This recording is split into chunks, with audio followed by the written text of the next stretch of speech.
Hey, I'm Hashem, you're watching Pushing Film. Thanks for joining in today's video, where I'm going to talk about the Argo Film Processor by Vintage Visual. This is a device that helps you process film yourself at home, or maybe if you're running a small lab, and just to make things a little bit more easy and efficient. So I'm going to go over the use case scenarios and also show you how it works by giving you a quick demonstration here on the tabletop. I'll talk about some of my pros and cons and if I think it's worth the money.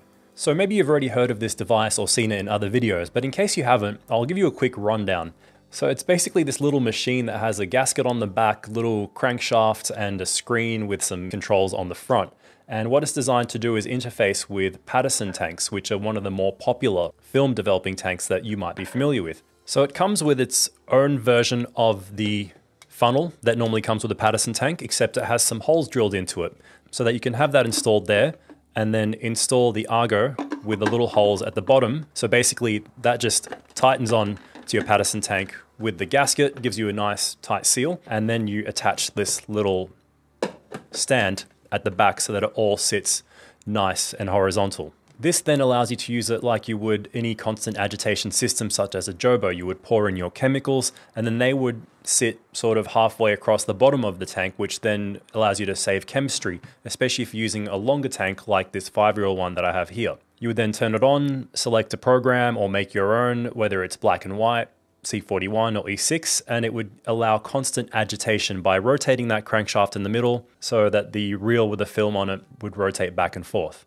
All the control is done through the screen here. It has a built-in battery that lasts for up to 5 hours, and you can add your own custom programs if you have your own favorite recipes or film developing recipes that you use quite often. It also has Wi-Fi and Bluetooth control for connectivity, for doing firmware updates and uploading your programs, which adds a little bit of versatility in my opinion.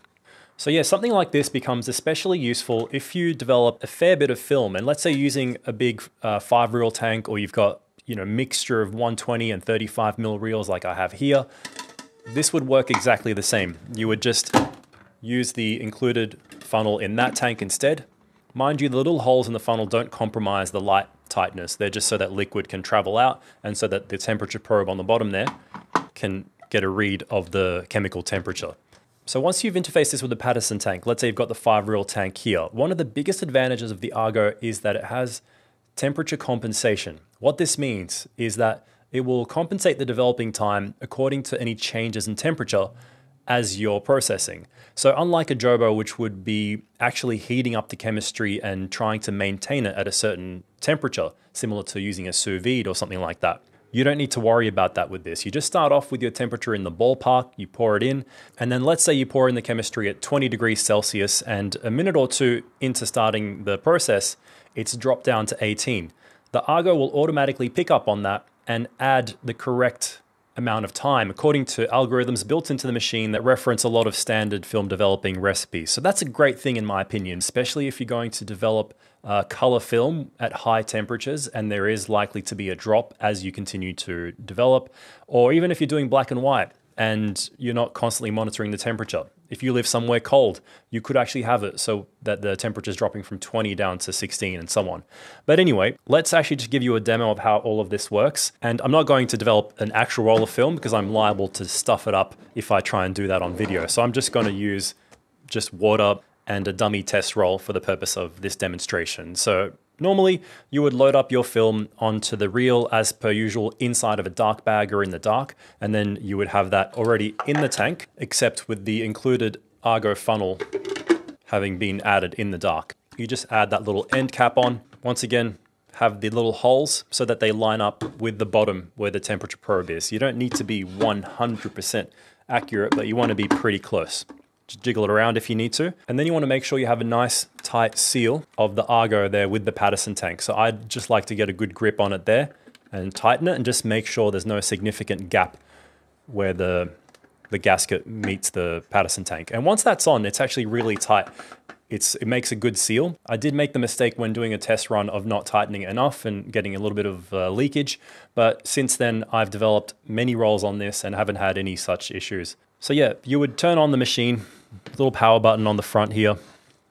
You would select your program. So I'm just going to, for the sake of this demonstration, select the general black and white program. I'm going to modify it from whatever I had it on last, which was 9 minutes, just to something really short, like 1 minute or 30 seconds.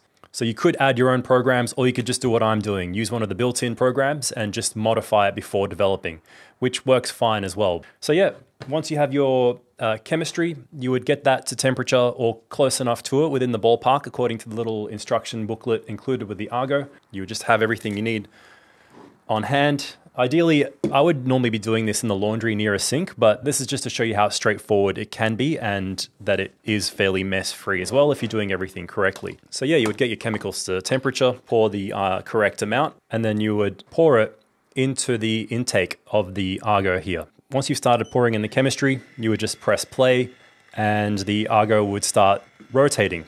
And you can feel that the reel is going around just through the vibration there. Pretending that's your developer, you would wait for the full however long you're developing for. So that beep it just did is telling you to start pouring the chemistry out. Normally you'd be waiting for a while, but yeah, you just grab the thing like that and you pour it back out. So if you're using this chemistry, you pour it back into your developer bottle or whatever, and then you would move on to your next stage. Okay, so let's say you're doing stop bath. You grab your stop bath, you pour in however much you're using. Again, you'd be using accurate amounts, but for the sake of demonstration, pretend this is stop bath. And then while you're pouring, again, you can just press play and it'll start rotating whenever you want it to. So you can develop a consistent system as to when you press start between chemical stages. So yeah, now it's doing the stop bath stage for 1 minute. And basically that's it. You would just be able to go off and do something else or clean up, and it will beep when the current stage is ready for you to pour out the chemistry and go to the next stage. So that would mean adding fixer in the case of this black and white demonstration that I'm doing. So then that's it. You would actually just wash the film as you normally would, hang it to dry, and move on. Let's talk about the big advantage of doing rotational film development. So one of the biggest things is you would be able to save on chemicals. Because the chemistry is now floating down at the bottom half of the tank, you don't need to use as much chemistry. But yeah, let's talk about some other advantages of using the Argo instead of just processing by hand. One of the biggest things is, I touched on it earlier, is just the ease of it, the convenience. I could be processing 4 rolls of 35mm film and press start for a 10-minute development time and go off and do other things. I could be, I don't know, preparing some video content, doing whatever I might be doing, and not having to be constantly there agitating the film myself because it's a constant agitation system. The next advantage that I already saw in my results was an increase in consistency. Because you have a machine taking care of everything, giving you exact times, and you can develop a consistent workflow as to how you pour the chemicals in and out according to the beep and whatnot, you could increase the level of consistency in your actual results. Another reason this occurred was that the temperature compensation system caught onto temperature drops that I would previously not be aware of. I realized that a lot of the time I might be pouring in my chemistry at, let's say, 20 degrees for black and white and assume it was staying at around that. But even if the ambient temperature was very close to 20 degrees coincidentally on the day, there is still a change in temperature if you haven't pre-warmed the tank. Whatever other factors, or if it is a different ambient temperature. I was noticing that the Argo was picking up on that and adding time that I otherwise wouldn't have when I was processing by hand. So I got better and more consistent results. It also reduces the chance of human error. Obviously, you can still mess up while using this. You still have to have that human intervention, but it decreases the amount of ways you can go wrong. So if I forget to agitate or I'm not paying attention and I pour out the chemistry too late, this has the beep. It's decreasing the chance of those human errors. So another advantage that I'll just reiterate is that you can save on chemistry, but only when you're developing a lot of rolls. If you're just developing one roll at a time, you won't really see those savings. Another advantage is that you might actually save on total developing time. So let's say you have a recipe that asks for 10 minutes in the developer. Because you're using constant agitation with the rotational system here, you would reduce your development time by 15% in the case of black and white film. With color, it wouldn't really change because the times are short, but with black and white, you save 15% on that development time. The next big advantage, in my opinion, is the time and temperature compensation, especially when you're doing high temperature development like C41 or E6. It's a lot trickier trying to keep your chemistry at the 38 or 39 degrees Celsius, for example, without using a sous vide or something like a Jobo. But with the Argo, you don't really have to worry about that anymore. I just pour in the chemistry at 38 degrees or 39, the ballpark somewhere, and then it'll pick up on the drop in temperature and just compensate for it using the algorithm by adding the correct amount of time. Now, you may question whether or not this would be as good as the results from keeping it constant. I have referred to other tests that said there is no real difference by using a lower temperature for a longer time, as long as you're not going way lower than the standard recommended temperature. And if you want a more technical deep dive, I recommend, once again, the channel by Alex, Sharko1277, if I have the numbers correct, but I'll put a link in the description. He did a great overview of the Argo film processor, where he got a little bit more technical talking about some of those aspects. The next advantage is the ability to customize it and add your own recipes, so you're not constantly having to refer to the massive dev chart or something else. You can have your own regular recipes saved in there. You can add new ones. There's going to be firmware updates. There's constant support with the Discord server that I've been participating in and the Facebook group. So it just has that future-proofing built into it.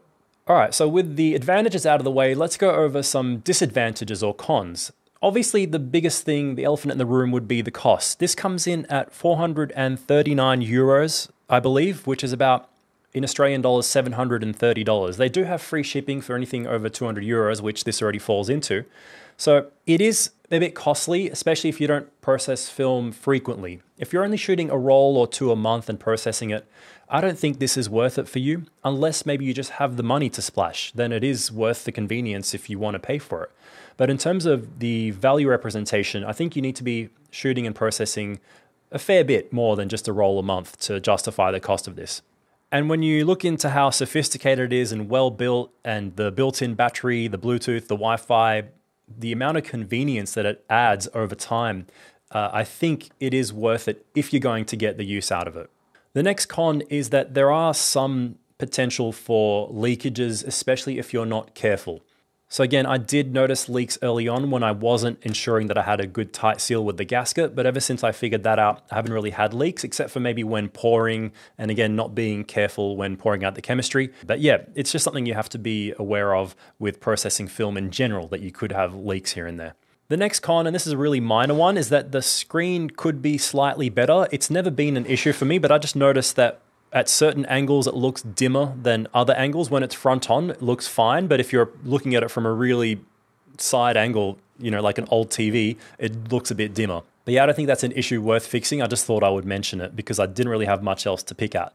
The last thing, again, a bit of a minor one, but probably more significant, is that the USB-C charging port is uncovered. It's just bare. If you do have some leakages coming out of the side, or even when you're cleaning it up and you're not careful, I don't like the idea of the USB port being exposed and liquid being able to get into there and maybe cause corrosion in the future. However, they are already fixing that as far as I know. So that was something that a few people noted. And when I was on the Discord server, Eunice from Vintage Visual mentioned that they're going to be including little silicone USB-C port covers. So yeah, that issue is not really an issue anymore by the time that this video is out. If you did have an early version like this, or you lost the USB port, you can just get them really cheap on AliExpress. You can just put a bit of electrical tape if you want. And even then, it's unlikely to actually cause any issues. Just for peace of mind, having a little cover on there is a good idea. So let's just go over that is it worth it question again. In my opinion, it's worth it only if you're developing multiple rolls of film a month, or just a fair amount, not just the one roll here and there or one roll a month. You want to be justifying the cost of it by developing frequently and ideally developing multiple rolls at a time most of the time. If you only develop one roll at a time pretty much every time, then I don't think it's worth it for you. But if you're a high volume or medium to high volume shooter like me, depending on the time of the year, then I think it's a good investment. It's a really sophisticated machine. It's quite innovative. And if you think about it that way, you buy a sophisticated camera or piece of machinery or anything around the house, it's going to cost a fair bit of money. And this represents good value if you get that use out of it. But yeah, it is a big chunk of money to put down. I understand that. But I think given the quality that I've seen so far, what it can offer for small labs or home users like me who shoot a fair lot, you can get that value out of it. So to summarize, I'm really impressed with the Argo film processor. I'm sure you've probably seen some of the other videos out there. It's already been covered by Matt Day, Alex, who I mentioned, Kyle McDougall did a really early review, and feel free to do your own research if you're going to be looking into buying one of these. In terms of my recommendation, I can easily recommend it if you have the use case scenario for it. And there's a lot of potential in the future. It not only does 35mm and 120, but they're also doing their own 4x5 holders that they're going to be releasing this month. I'm actually hoping to try one of them out down the track. I'm going to keep using my Argo for the foreseeable future and see how it stands with the test of time, try out more formats, do some E6 processing in it, ECN2. So I'm going to see this on the channel a lot more. It's actually made it hard for me to go back to using hand processing now because I love the convenience of just putting it on, going off and doing other things. I like multitasking. Sometimes I don't trust myself to be really careful with everything. I'm usually pretty meticulous, but I've still stuffed up some rolls of film in my time by making some silly error. So this is going to reduce the chance of that. So yeah, I want to end by thanking the guys from Vintage Visual for reaching out for me and sending me a unit to try out. Head to their website if you want more information. It's all there. I'll put a link in the description of the video to their website. I do believe they are shipping orders around the time of me releasing this video, so head to the website to find out more. If you have any other questions about this, let me know. I can answer it in the comments or I'll cover it in a future video. Thanks for watching today's episode, and I'll see you next time.